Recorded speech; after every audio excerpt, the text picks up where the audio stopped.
And so I was like, well, if there's so much global health work being done and so many malaria nets, for example, being given for free, why is my family having the same recurrences of infectious diseases?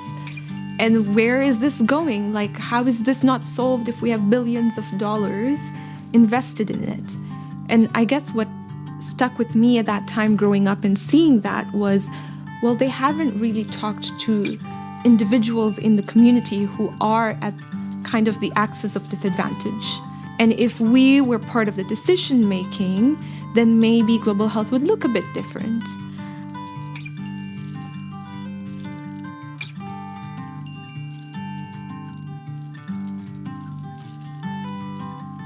Hi everyone, I'm Zahra Fazal. I'm a member of the 2022 cohort and a second-year master's student in epidemiology.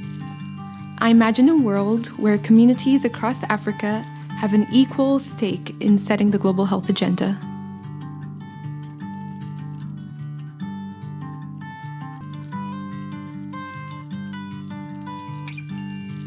Welcome to the Imagine a World podcast from Knight-Hennessy Scholars. We are here to give you a glimpse into the Knight-Hennessy Scholar community of graduate students spanning all 7 Stanford schools, including business, education, engineering, humanities, law, medicine, and sustainability. In each episode, we talk with scholars about the world they imagine and what they are doing to bring it to life. Today, you'll be hearing from Zahra Fazal, a second-year master's student in epidemiology at the Stanford School of Medicine. During our conversation, you'll hear about Zahra's experience defining home, stress baking, elevating African communities through social epidemiology, being a big sister, and so much more.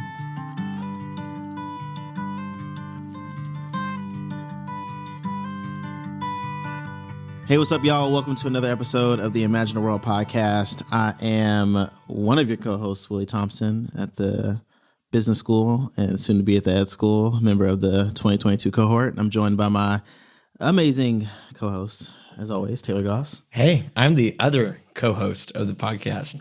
I'm doing an MA in Music Science Technology and a Master's of Public Policy. And I'm finished with both of them now, actually. I know. I think Darby's a free elf. Taylor's a free elf. Yeah, I'm a free elf. Since the last episode, I have become a free student. Wait, seriously? Yeah. I'm finished with both degrees, and I'm now just working on projects in the recording studio. Oh, that's crazy. Yeah. I should have said it like you did. Stanford folks, ask your advisors about TGR quarter. I'll just check that out. And also, in addition to our guests, we've got a special member of the Imagine a World podcast team. Actually, let's have you introduce yourself. Go for it. Hello, everyone. My name is Takondwa Semphere, and I am a student at the Graduate School of Education. I'm getting my master's in learning design and technology, and I'm a member of the 2023 cohort, and I'm also from Malawi. Long time maker of things happening on this podcast, but first time on air, I guess. Yeah, it's good to be here. Yeah, it's good to have you on. Here. Yeah, so you heard that Imagine the World statement, and we've got the special guest, Zahra, here. And before we even get into the Imagine the World statement and your origin story, how you doing today? You know, it's a Tuesday at the time of this recording. It's about a week after Ramadan ended, and you know, it's a beautiful day. Yeah, a beautiful day. How you feeling? Much, much better, honestly. Ramadan was amazing. Stanford has a great community. But by the end, I was genuinely just marking down days to eat. Yeah. And my roommate saw that. Like, she was like, you need coffee. And I was like, yeah, I cannot wait for that. So feeling good, got my coffee in today. Had like a long morning baking session. Okay. Trying to just bake away the stress. Yeah. Yeah, and like kind of channel it into like something creative to let the stress out. So feeling good. All right. What were you baking? I was making a chocolate babka.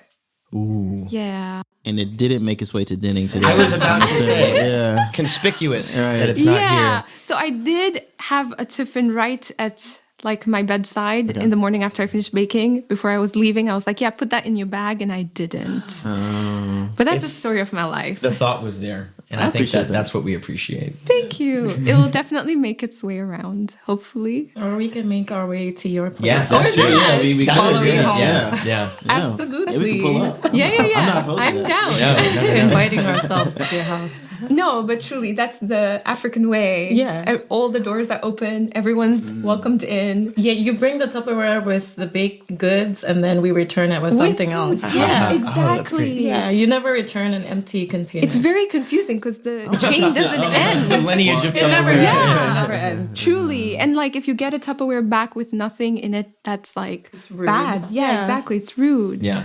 Well, I now will make sure I return Tupperware to people with something in it. Yes, 'Cause that's a level up. I mean, like the United States Southernism that I learned growing up was like always return something you borrow in a better condition than you found it. which is empty and clean. Which is empty and clean. Yeah, But exactly, however, that's a level up. The African way is more substantial. I think. yeah, clearly. So you mentioned that you were stress baking. Yeah. Okay. So that means there was a lot of stress then. If you made two loaves. Right. There was. Yeah. Yeah, unfortunately, because I had my thesis defense a couple of weeks ago. Well, Wow. a week ago now. Okay. Okay. Congratulations. Wait, they put your Thank thesis defense at the you. end of Ramadan?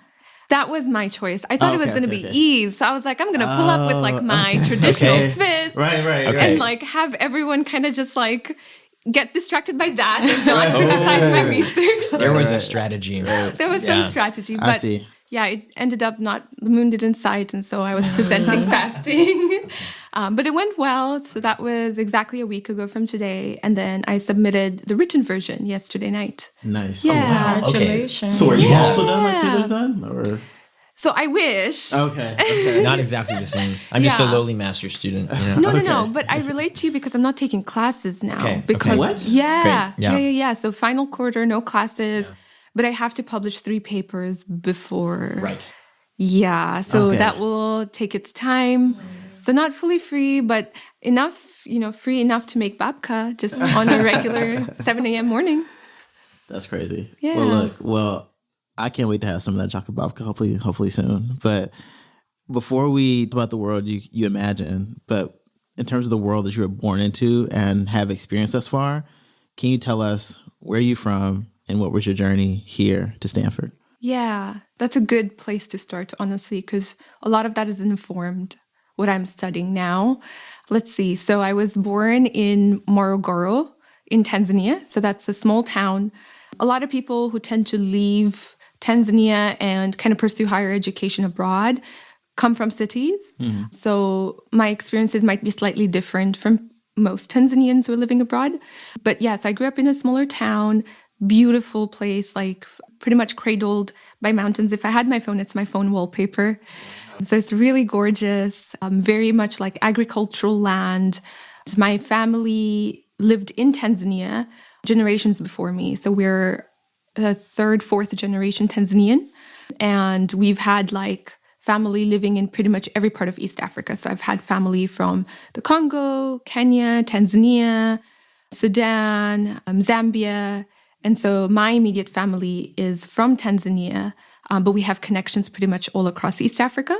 So growing up, it was like a pretty small community in the town.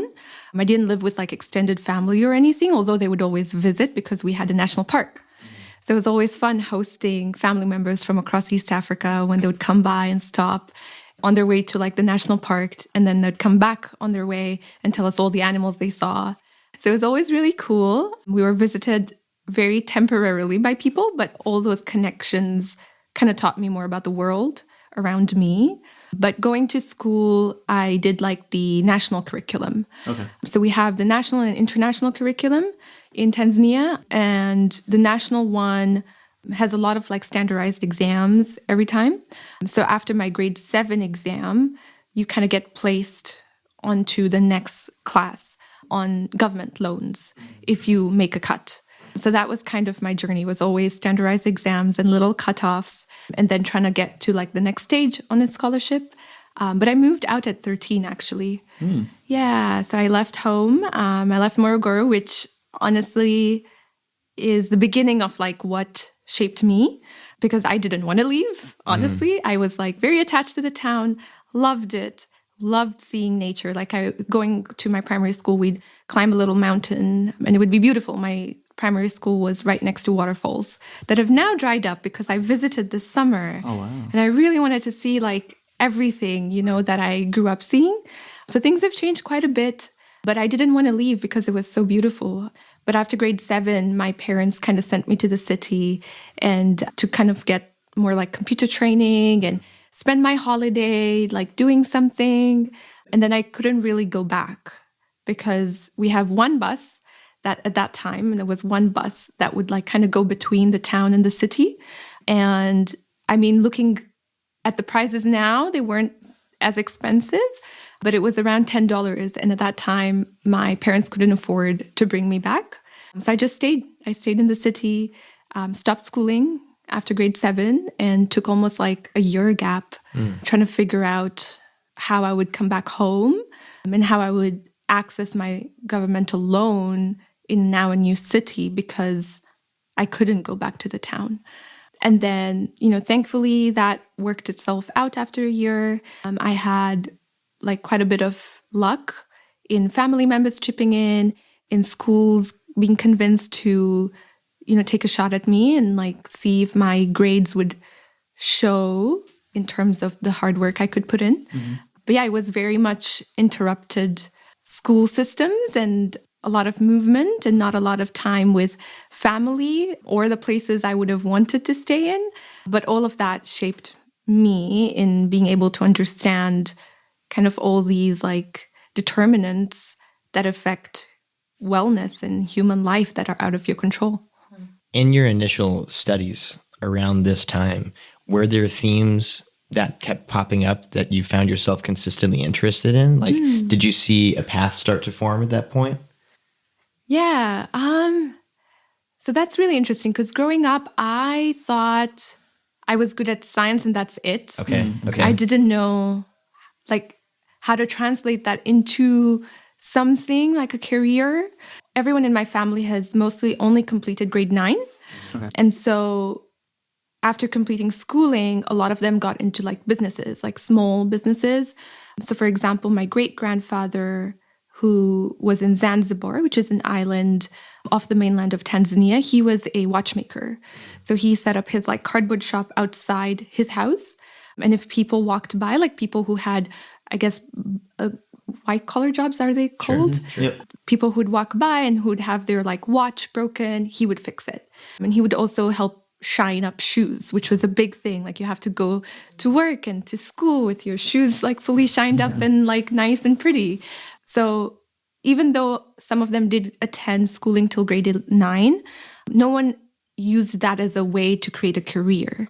So that wasn't really, honestly, something I was ever considering or thinking about. It was never on my radar until pretty much grade 11. So it took me a while to get to a point where I started thinking about a career and even thinking about like further schooling. Because after primary school, I thought that was it. Mm-hmm. And so did my family. And then, secondary, it was kind of 2 years until another standardized exam, and then looking for scholarships to continue 2 more years. And then I moved from the national curriculum on a scholarship to an international curriculum. So that was grade 11 and 12. And that helped me kind of expand into, now I have a school counselor, and they're kind of making me think about what comes next. And I remember when they asked me, I was like, well, I've always worked while schooling, so I'm going to work. Yeah. Yeah. And this was, since like grade 7, when I lived in the city on my own, I had to make ends meet. So I used to like work in the city while going to school. And it was a lot of, odd, small jobs. I was really good at typing at that time. Like I could type without looking down, which was a skill sought after at that time. I cannot do that. So. Is that still true now? Yeah. It is, Okay, yeah. I I need to look down at least every few seconds. couple yeah. So I did that quite a bit, like attend conferences and be like the note taker for things. And I'd make money like that and would always try and have some of that money sent back to my town, so Morogoro, to my family. And so that was the goal. My goal was to get, through high school and say that I have a high school degree and be able to get a slightly higher paid job than I had in high school. But the counselor kind of helped me think through well, if I could make it to high school, then potentially I could also work and make it in undergrad, which I ended up doing in Canada, but always have worked. This is actually my first year in my life where I'm not having a job while studying, which feels so wild. This year, you mean? This past This year, Oh, yeah. wow. Yeah, this is my first year ever.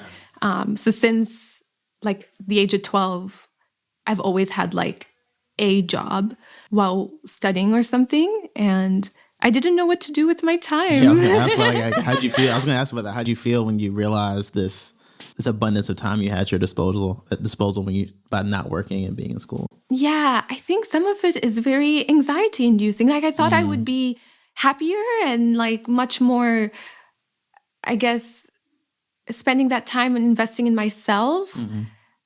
I don't really know like what to do with that time, and it's scary. It makes me look into my budget a lot. Yeah. And every time I see a job posting, I'm like, oh, apply.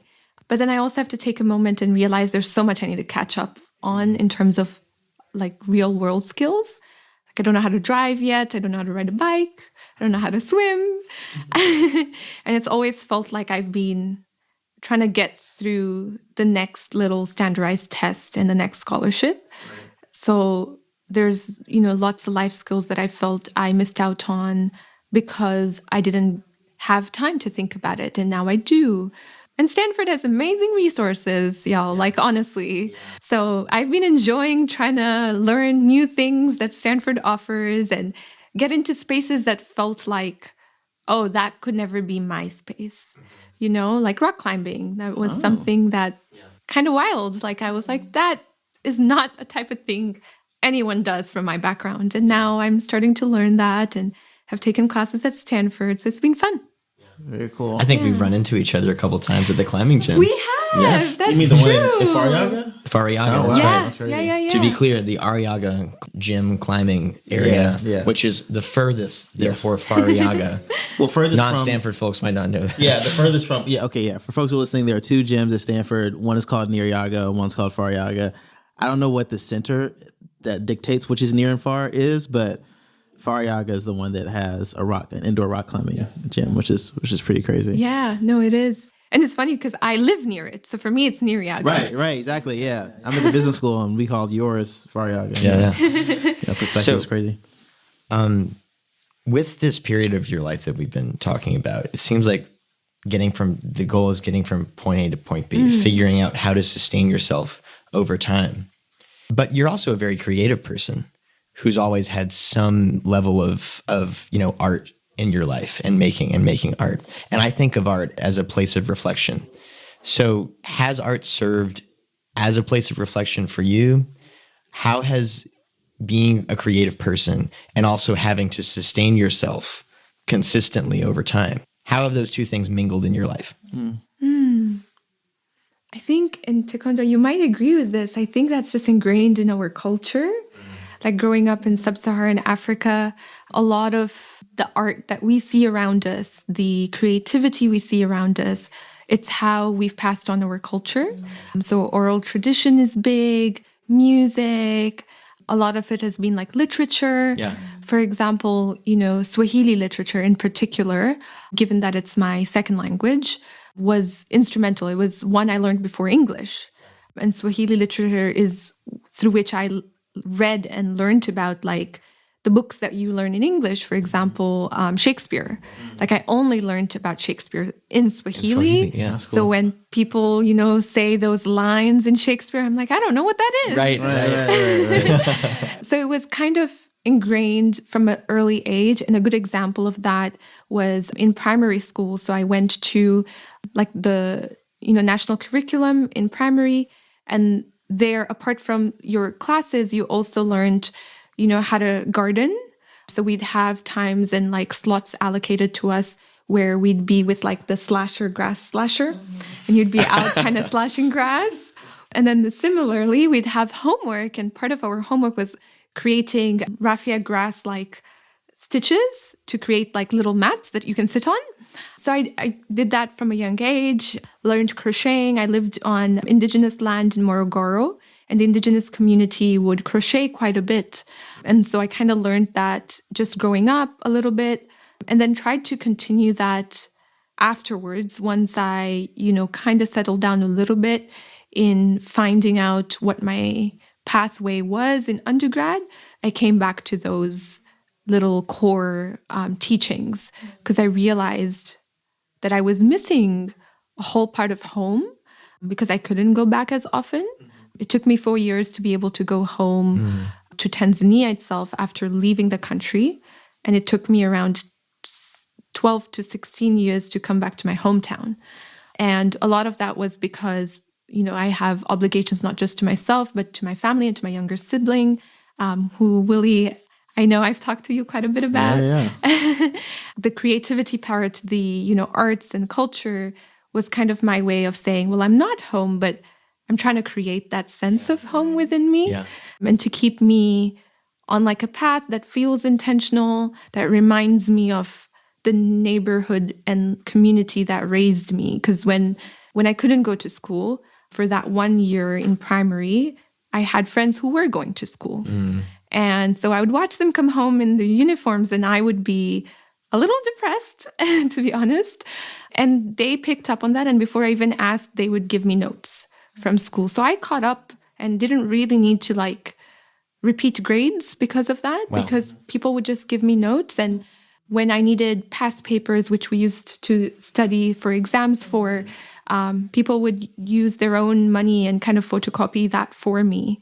So pretty much a neighborhood that I moved into took care of me and adopted me as their own, made sure that I was successful, made sure I was safe because I was, 13 and a female living alone in a place that like I didn't know. I didn't have like my parent drop me off and teach me the streets or anything.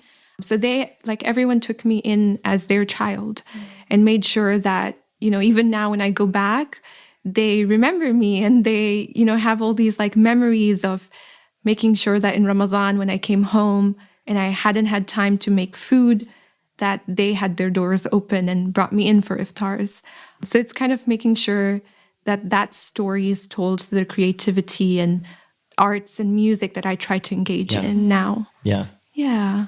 That's beautiful. It's all the sustenance and the art all coming as functions of community. Yes, absolutely. And I really loved what you said about the place that art has in a lot of Southern African societies. I'm even thinking about theater and the ways that it is something that people do as part of, if someone's getting married, if you observe that it's theatrical, the way the uncles will speak to each other, there's almost a script that's been passed down orally. I'm also just curious about your migration, because you started off with family coming to visit you from all corners of the region, and then to you moving to the city and then moving to Canada, and now you're in the big. Can you just tell us what that experience has been like? What are the differences and similarities that you've observed, and how do you think it's informed who you are? That's a big question. Let's see.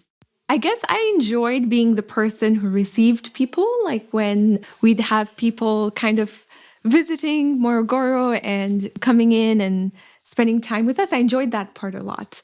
And because of that, I thought, well, there's so much to the world that I want to see. And every person I've met says, a different story from their hometowns and, different life experiences. And I was curious. I wanted to see that.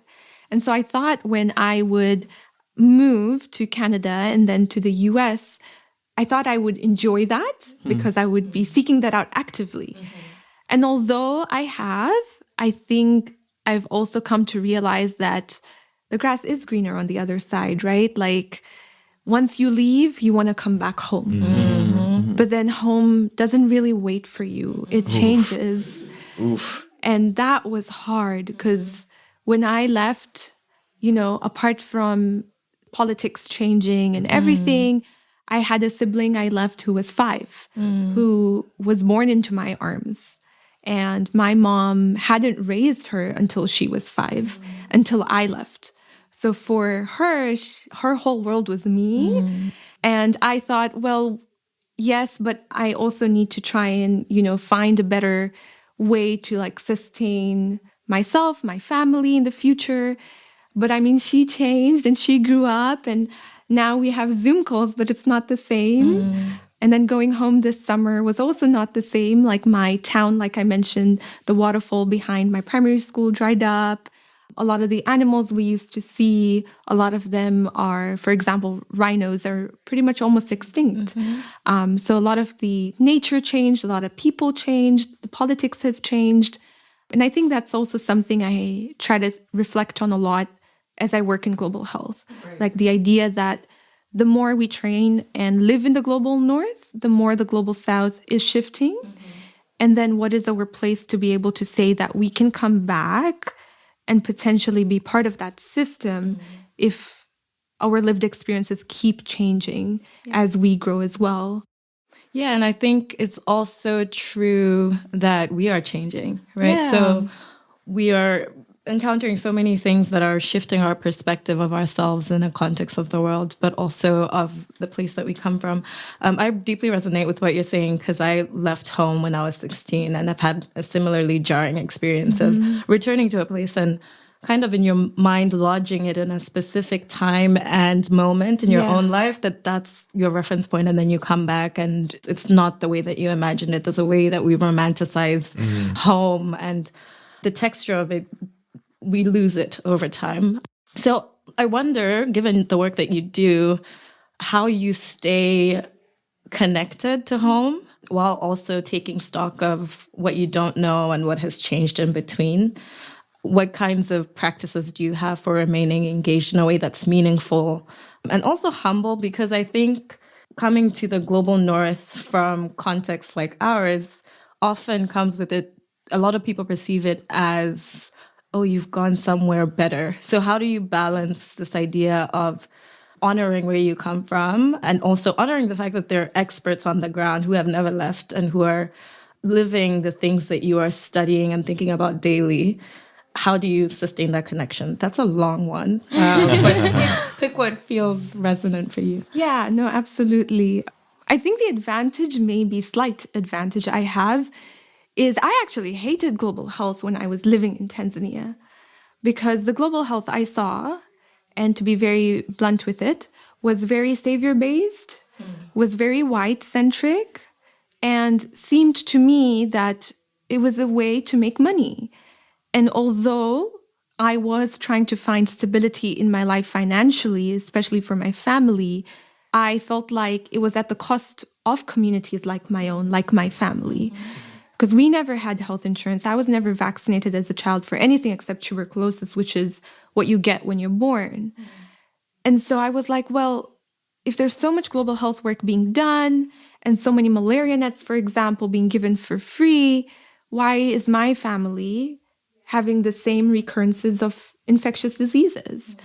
And where is this going? Like, how is this not solved if we have billions of dollars invested in it? And I guess what stuck with me at that time growing up and seeing that was, well, they haven't really talked to individuals in the community who are at kind of the axis of disadvantage. And if we were part of the decision making, then maybe global health would look a bit different. And so that helps me stay grounded because I didn't come from a place of falling in love with my field and thinking about it from I really want to be part of it.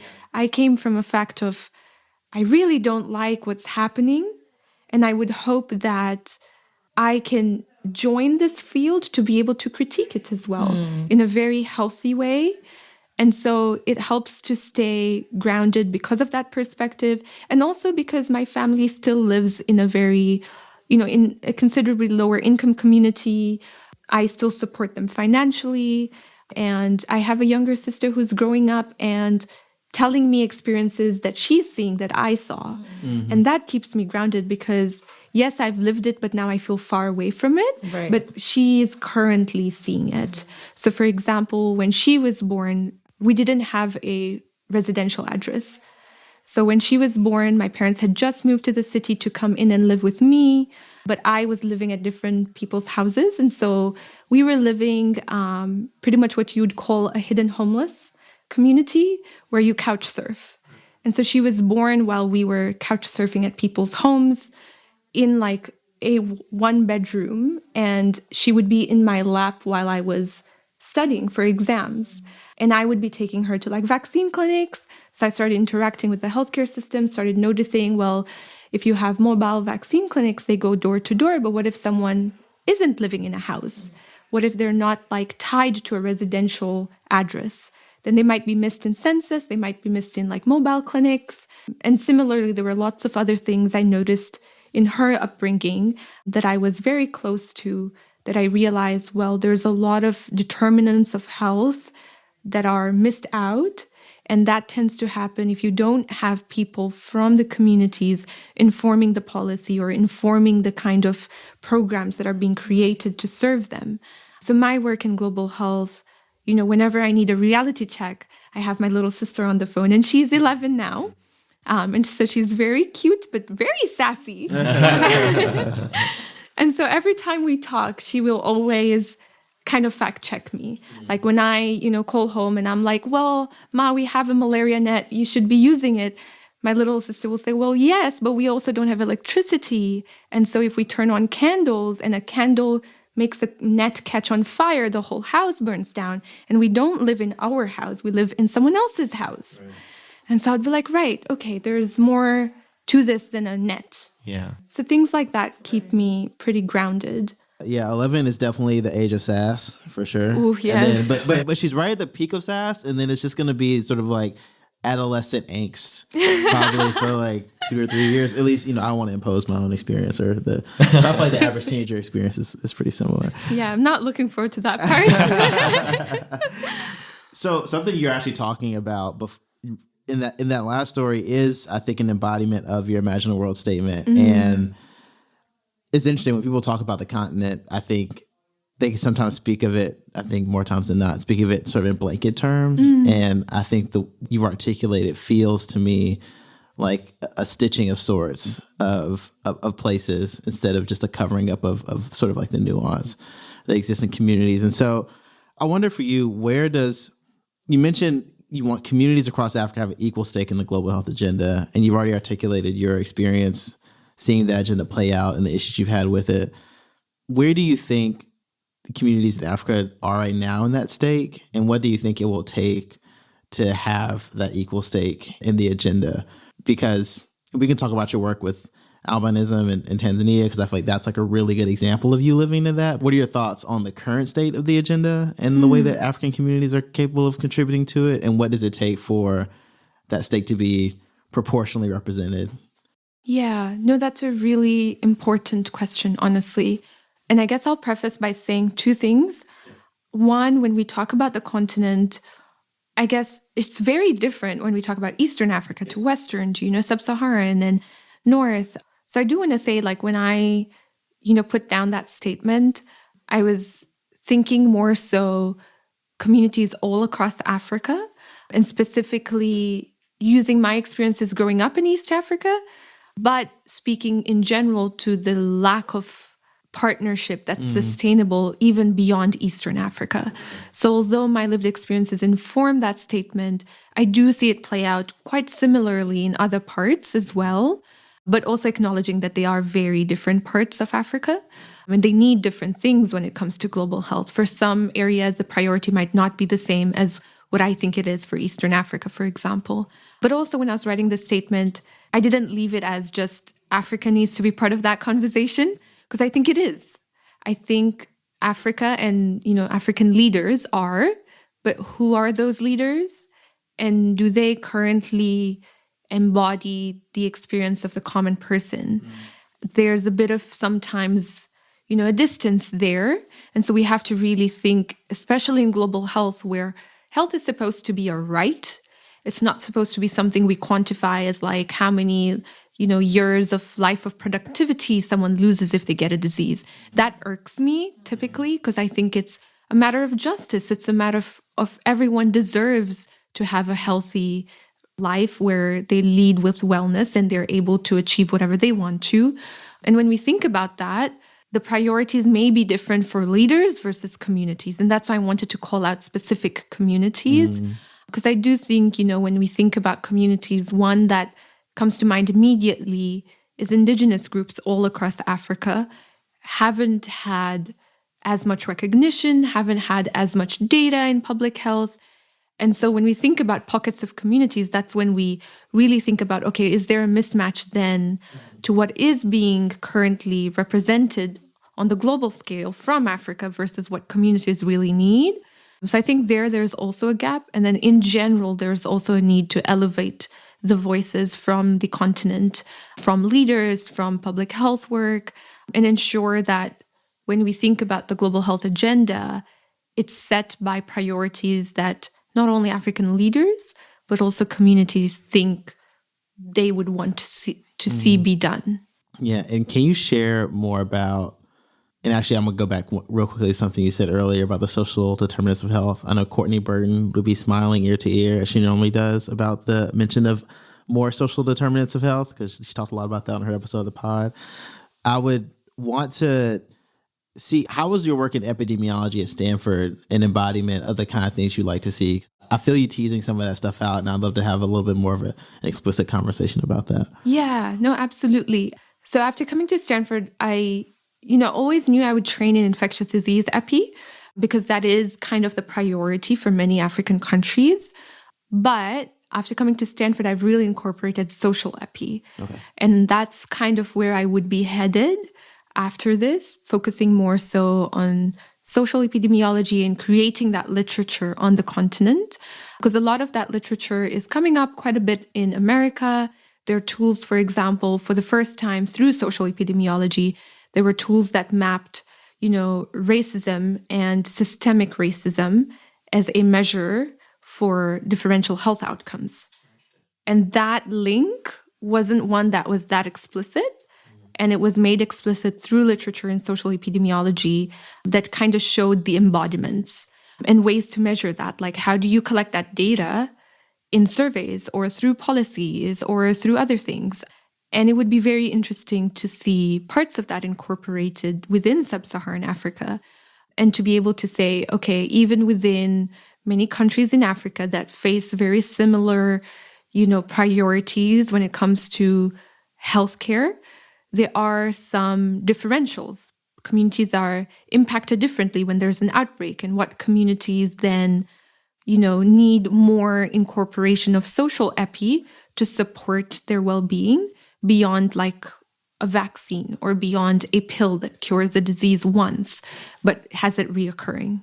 You spent a long time developing a research project in Tanzania. I feel like when I was reading about your work, like in that project and how long it took, and the fact that it was talking about something that I have little knowledge of, like in terms of like albinism, like what was that work like? Because you sort of like stewarded it from beginning to end, and I feel like the insights that came from it were remarkable, even in the fact that there were awards and sort of prizes given to it. So maybe that's sort of my last little question on sort of just like your work and like where you're going with social epi. Yeah. And actually, that's a very good example of using social epi in the real world in sub-Saharan Africa, because people with albinism are one of the most stigmatized groups across Africa. And there's been a lot of historic stigmatization.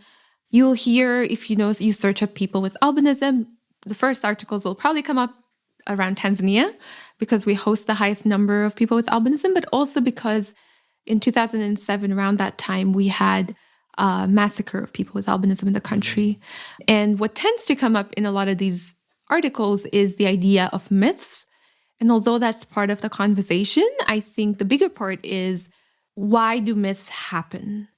And a lot of times it happens because there's uncertainty, either because there's, it coincides with infectious disease outbreaks, like in the HIV epidemic, and now again in COVID-19, where we did see it happen, but also because food prices in the global market fluctuate to a point where communities are thrown under food insecurity that they've never experienced before. And that is again a time that myths emerge. So it's not really the solution, in my opinion, isn't like provide more education around albinism, which is a genetic condition.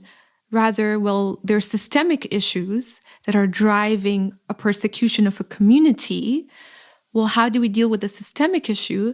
And then how do we ensure that the community who has already experienced decades of marginalization and persecution still can access dignified health care, especially because health workers have been part of the harm that has been done to the community. And so while doing that work in Tanzania, it took me like a year and a half to be able to run everything from scratch. Yeah. And it was very cool because this was the first time I was, principal investigator and leading my own work. But it was exhausting. And the reason it was exhausting was, well, there's just not enough data when you look at social epi in sub-Saharan Africa. And that part is really disappointing because if we don't prioritize that, we are not really giving the richness to communities that deserve it, right? Like there's more than a single story here. It's more than just myths. It's more than just, a vaccine. It's about like the decades of stigma and how that is systemic and why is it systemic and what are the global forces interacting to create that happening in Tanzania or in sub-Saharan Africa. But the research overall was also an opportunity for me to go back and like mentor students who had similar life experiences and journeys as me. So all the students we included through like a national call were students who did the national curriculum. So the curriculum I studied, where there isn't much opportunities to engage in research or STEM. For example, when I was going through school, as I increased in grade, the amount of females in the class decreased in STEM. So we tried to have an emphasis on having female students, having students from lower income backgrounds. And, they were able to engage in collecting the data, trying out research, but also able to engage in an important conversation in their communities because albinism is so prevalent that you will likely interact with someone who has albinism in a classroom or in the market. And it really depends on how you interact with them, because if you change, for example, the type of myths that are passed down, if you stop that at you and you don't pass that on to the next generation, that already is creating a different outlook and potentially a higher life expectancy for a person with albinism living in the country. So it was also cool to engage young students to be able to say, okay, well, they're part of this research, their interaction with people with albinism is changing, and so potentially might their families. Because, at the end, every student, I believe, who has grown up in sub-Saharan Africa, we really believe in like the village raising us. So we take everything home. And I think that's the part that's impactful. Awesome. Yeah, I would definitely encourage folks listening to check out the perceptions of people with albinism towards vaccinations in Tanzania. It's on the Stanford Global Health website. We'll probably put in the show notes too. But I think it's a really cool example of you being moved and motivated by even, I think I saw somewhere it was like 90% of people with albinism live to like 40 or something like that. And It's like a very stark outcome, and being able to play some important work and being able to mend some of those bridges is really important. As we're talking about your career and your research, as we touched on a little bit ago in the episode, another big part of your life is your creativity. And I know that Takondwa in particular is really excited to talk about some of the things you've written, some things that may or may not be available online that we might include in the show notes. Because I'm an internet detective and I find everything. Internet PI. Internet PI, that's right. Yeah, when you were talking about myths, actually, just a quick comment. I think it's really interesting what language does to how we perceive people's behavior. Yes. Because I think that particularly African contexts, beliefs that people hold are often typecast with this archaic sounding language like myths, legends, that sort of thing, where I observe similar kinds of behaviors that have happened in the West, for example, with COVID-19, the kind of fake news and misinformation and that sort of thing, and how it proliferated in ways that, are parallel almost to the kinds of discourse people have about people with albinism and various other conditions. And it's interesting what's labeled as a myth just because it happens on the African continent versus elsewhere. Absolutely. It makes me think of like the idea of it's nepotism when it happens in a certain demographic, but it's networking if it happens in another, how identity is tied in that. So that was just, you've offered such an interesting perspective there. And honestly, that comes up so much in global health, because even during the Ebola outbreak, which, we probably lived through, like I would walk down my house and look at the newsstand with newspapers, and the way, Africans were portrayed during the Ebola outbreak, that is completely factually inaccurate. And that is one of the issues I've had with being in the field I'm in, is being African and growing up on the continent makes you realize that, diseases just seem to be tagged and looked at and storylined differently. And so do communities. And that is hopefully why we need people from the continent being part of these conversations to call it out, honestly. Because even, for example, in one of my classes on history of epidemiology, I had a presentation on the history of African epidemiologists and how they have prevented, the world from a lot of outbreaks by controlling them very fast, identifying different viruses. And that wasn't ever taught in the syllabus. There was no acknowledgement. One of the earliest fathers of epidemiology is credited to someone who had historically learned from indigenous communities in Western Africa too. And that isn't the story that is being portrayed. So there is a lot of taglining, like you said. And language does matter, absolutely. Yeah. And it's a pathologizing of the people themselves rather than like a working through the pathogens that are in society. And diseases is so human. Human beings have diseases among them and have all kinds of health issues. That's what it means to be alive in a human body. And yet when it occurs in a certain geographical location, then it's the people are reduced to that thing. So I think the work you're doing is so important. And I also think sometimes I feel nervous about discussing topics like these because there's always that little person in the back of my mind that's like, oh, I don't want to reinforce anything for the West. But I think I've also had to like tune that out sometimes and be comfortable with showing up in the full complexity of what it means to be human, because we can't deny these experiences in the pursuit of dignity. I think part of dignity is being able to talk about health issues on the African continent without feeling like it's going to become just about that, like your entire identity is going to become about that. I think you spoke so beautifully and with such balanced perspective of, the things that called you to this work, but also the kinds of questions that you still have. And I just can't wait to see what you accomplish. So as we transition on into just your creativity, you're wearing probably the best earrings I've seen in a minute that you made on your own. You were telling the story before we settled down. So we are going to talk about this blog.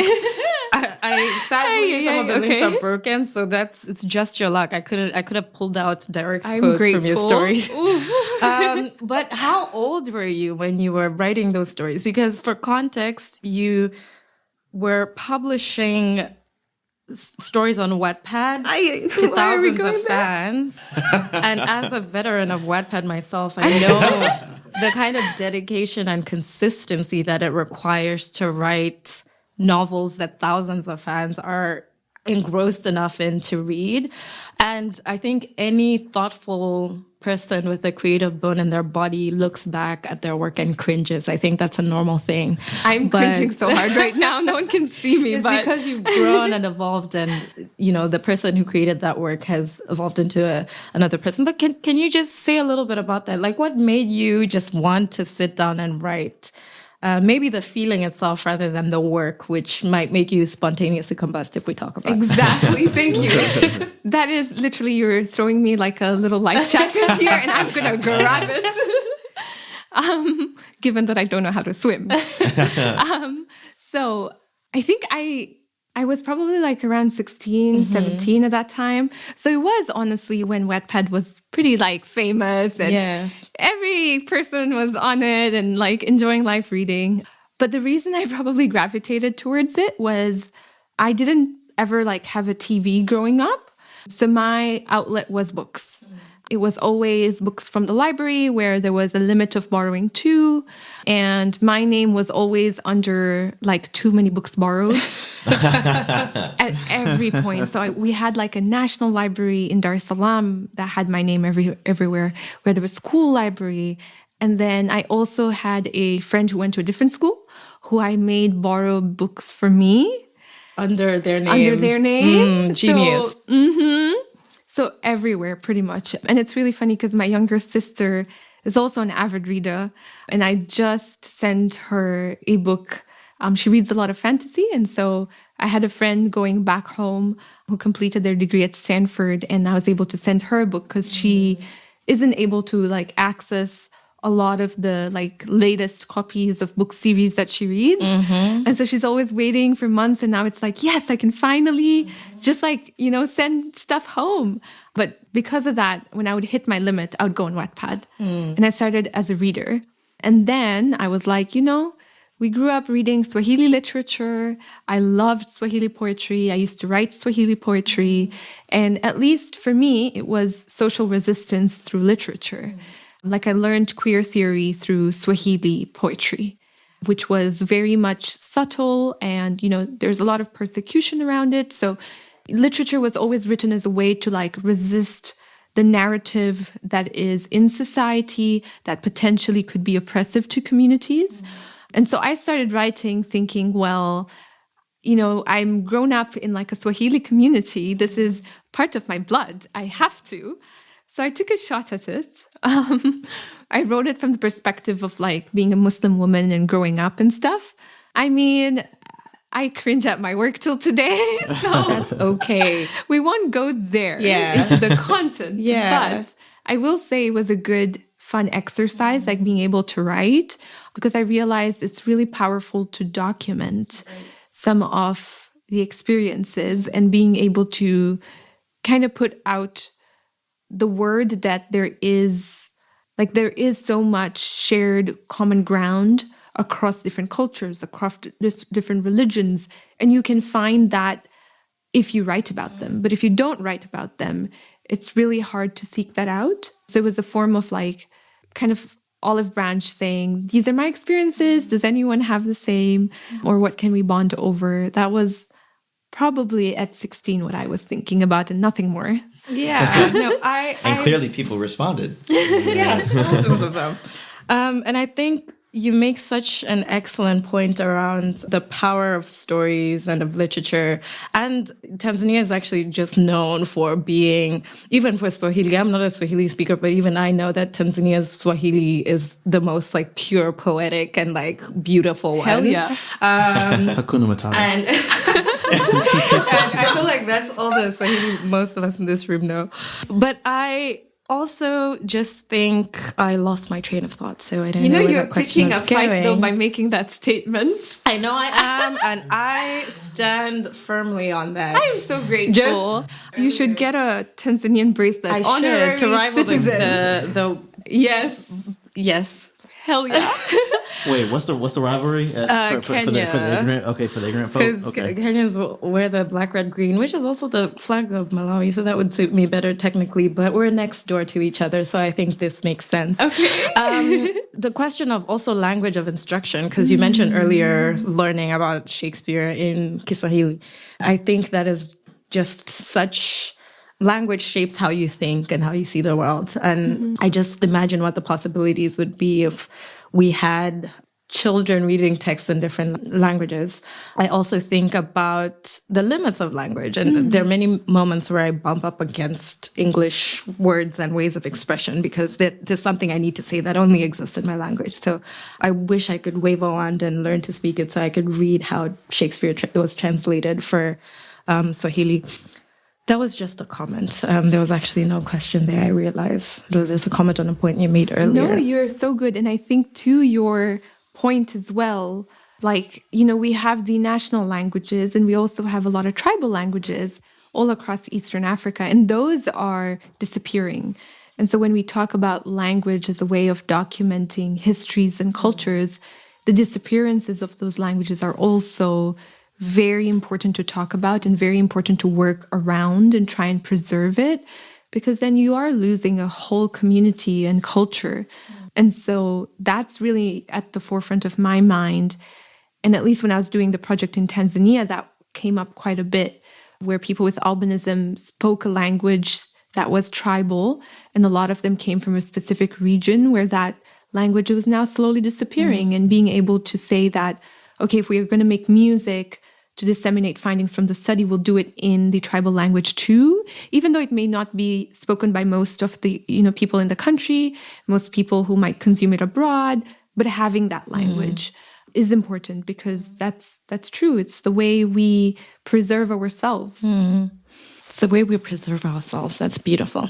Yeah, and you mentioning the song specifically in Swahili, we'll include that in the show notes too, because there's this advocacy song that came out of your work. I hope people go and listen to that after they finish this episode. Yeah, I hope they do too. And I know you would appreciate that, because as a musician, I remember, well, you as a musician, not me, let me clarify. But whenever I would come to Denning, that was kind of my wow moment, meeting you and realizing that, truly, because you're doing 2 degrees, but also you spend a lot of time performing, which as a student is honestly a lot to take on. And I've attended some of your performances, at least on campus. And I'm grateful for it. Yeah, no, it's been very cool to watch, honestly. I could never muster it up in me, to be creative and stand in front of a crowd. But I mean, when I see people do it, I'm always amazed, honestly. Well, I appreciate that. But in a way you have, because you've presented your work to a large audience, even if it is online. You follow that same artistic intuition just in your own way. But I appreciate that. That's fair. Thank you. Yeah. As we are reaching the end of our session here, there's a couple more things we wanted to ask you about. It's an incredibly fun fact about your creativity and what you've written in the Wattpad that I think will make it into the show notes, so maybe people can go read some of your older work. But as we turn from fun facts to improbable facts, I'm wondering, with the Knight-Hennessy application, something everyone who has applied to Knight-Hennessy has done is filled out your 8 improbable facts. Right. And for a lot of people, it ends up being, at least for me, I spent the most time on it, in terms of the entire application. So how was that process for you? And would you be comfortable sharing an improbable fact with us? Yeah, no, definitely. It was also the hardest part for me. I was kind of going back and forth being like, what is improbable? Because how do I think about that versus someone else who doesn't know me? Because I obviously know myself. So it took me a while, but maybe I'll read out 2 that I put down. The first one being that I taught myself crocheting during the pandemic, and then had a small gig where I had a little business at home. Oh, great. I unfortunately stopped that because I was like, wow, I really like the creativity of choosing my own colors. Sure. And not having that chosen. Mm-hmm. So it was short-lived. And then the second one, actually, I don't know if I had put this one down, but it is an improbable fact, is that in the past year, so I definitely hadn't put this down on the scholarship. Okay. But in the past year, I was diagnosed with dyslexia, which explains why I cannot tell my lefts and rights and why I'm such a bad teammate whenever people play board games. Do not choose me. I will take forever to understand the rules of the board game. And by then, I'll probably just act like I do and then not be good at it. Oh, I'll be honest with you. I have a hard time understanding board game rules myself. Yeah. I think that's a universal experience. You sit around a table with 9 people and it's okay, so if you're in the castle and you receive a spade, then you're probably going to have to roll down the chute before you roll a 10. But that could be canceled by this other card. And there's always one person who knows the rules and desperately wants for everyone else to get it, but just can't get there. Yeah. Yeah, I love with the crocheting you mentioned about making a little gig out of it. I love that your ability to see, a creative act or some need in the world and then take it and broaden it. Whether it is for a gig or something that you can contribute to your community in some way. It seems that you're really good at noticing things that need attention in your life or other people's lives and bringing light to it. And it's really cool to see how that manifests itself on a very personal level, like with your crocheting. Thank you. That is so sweet, because I'm applying for jobs and maybe that is some skill I should be putting down. Yeah. You've got an entrepreneurial bone in your body. Like you have a knack for identifying needs and addressing them. Yeah. I also love what you said about the improbable fact, because I think that word is something that a lot of people probably thought about quite a lot. Like, what does it mean for something to be improbable? It's also very contextual, because it might be improbable, like in the place where I grew up, to have played football as a girl, as a child. Yeah. And it might not be as improbable elsewhere. So it's so relative. But I think one common thread I've noticed in people is that what most people did was just talk about things that stood out to them and communicated that out. One final question. Yes. Okay. Would you have any advice to anyone who's considering applying to Knight-Hennessy about the application and about the process? And would you mind talking a little bit about how your experience at Knight-Hennessy has shaped your experience at Stanford? I guess maybe not so much in the application, but in the experience of being a Knight-Hennessy scholar. Yeah. Maybe an advice I would have that I wish maybe I had given to myself was, when I think about the Knight-Hennessy experience, the part that made it more fruitful for me, which could be given as an advice, is to kind of cultivate the mentorship and to look for mentor matches quite a bit, because the experience has a lot to give and you make it what you want. But at the same time, I feel like if you have mentors who are invested in your success, it even goes beyond the program. It goes beyond your time at Stanford. And so using your inlet through Knight-Hennessy to search for those mentors and to create a circle around you of people who support you, people, friends, community members, professors who would want the best for you. Because I think every scholar probably at some point has felt imposter syndrome, and going to that circle and that like core group of mentors, of friends, is what kind of gets you through Stanford and through Knight-Hennessy.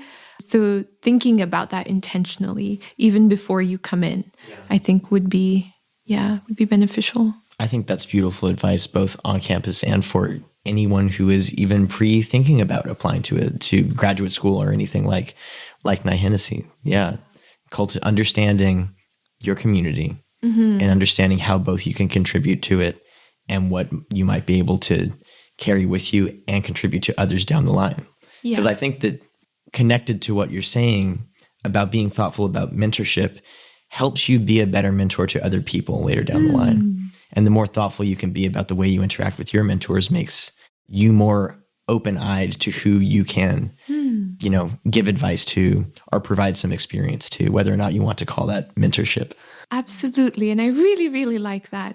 100%, because it is kind of a feedback loop. Yeah. And honestly, I also think of mentorship as a kind of community, because I find that absolutely the people who I turn to when I've got questions about, something on Access are not the people who I turn to when I'm crying, which I've done with you. Or I think it really takes a community to keep us whole and held together. Yes. So I really love that you spoke about that. Absolutely. I agree.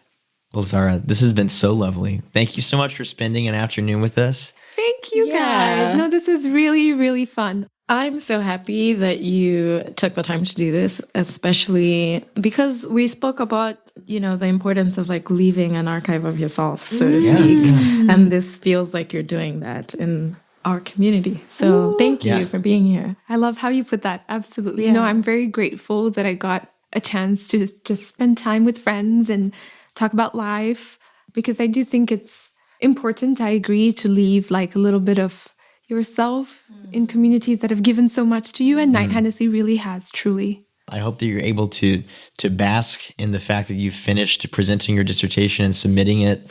Yay. We all have a long road after that, but for now, celebrate, congratulations, and again, thank you so much for coming. Thank you, guys. Thank you. I feel the need to clap. Yeah, that was so good. Thank you for joining us for this episode of Imagine a World, where we hear from inspiring members of the KHS community who are making significant contributions in their respective fields, challenging the status quo, and pushing the boundaries of what is possible as they imagine the world they want to see. This podcast is sponsored by Knight-Hennessy Scholars at Stanford University, a multidisciplinary, multicultural graduate fellowship program providing scholars with financial support to pursue graduate studies at Stanford while helping equip them to be visionary, courageous, and collaborative leaders who address complex challenges facing the world. Follow us on social media at Knight-Hennessy and visit our website at kh.stanford.edu to learn more about the program and our community.